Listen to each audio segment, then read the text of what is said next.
අද ඔක්තෝබර් 10 ලෝක මානසික සෞඛ්‍ය දිනය. මානසික සෞඛ්‍ය කියලා කියන්නේ ශාරීරික සෞඛ්‍ය වගේම අපේ ජීවිතවලට වැදගත් අංශයක්. මානසික සෞඛ්‍ය රැකුන් නැත්තම්, ඔයාගේ මනසේ සාමය රැකුන් නැත්තම්, ඔයා මොන දේ දිනුවත්, මොන දේ ලැබුවත් වැඩක් නැහැ. මානසික සැනසීම කියලා කියන්නේ ජීවිතයේ අංග එක.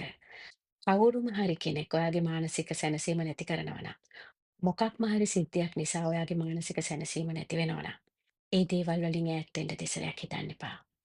ඒ වගේම ඔයාගේ අතින් කාගේ හරි මානසික සැනසීමකට බාධාවක් වෙනවා නම්, ඔයාගේ අතින් කාගේ හරි හිතක් රිදෙනවා නම්, ඒ දේ නොකර ඉන්නත් දෙසරයක් හිතන්න එපා.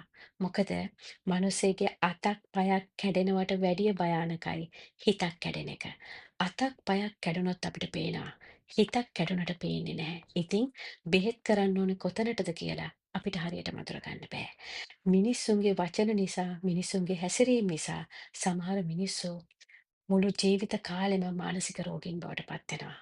ඒ කනගාටුදායක සිද්ධි මනෝපදේශකයෝ විදිහට අපි ජීවිත කාලය පුරාම සවන් දෙනවා. ඒ නිසා මේ මානසික සෞඛ්‍ය දවසේ මට ඉල්ලන්න තියෙන එකම දෙයයි. ඔයාගේ මානසික සැනසීම විනාශ කරන්න කිසිම කෙනෙකුට ඉඩ දෙන්න එපා. ඒ වගේම ජීවිතේ ඇතුළේදී කවදාවත් මොනම හේතුව නිසාවත් කාගේවත් මානසික සැනසීමක් නැති කරන්න එපා. මේ ලෝකේ මිනිස්සුන්ට අනිත් හැම දේටම වැඩිය වටින්නේ මානසික සැනසීම. මානසික සැනසීම නැති තැන ඔයාට මේ ලෝකේ මොන දේ ලැබුණත් වැඩක් නැහැ. මානසික සැනසීම තමයි අංක 1.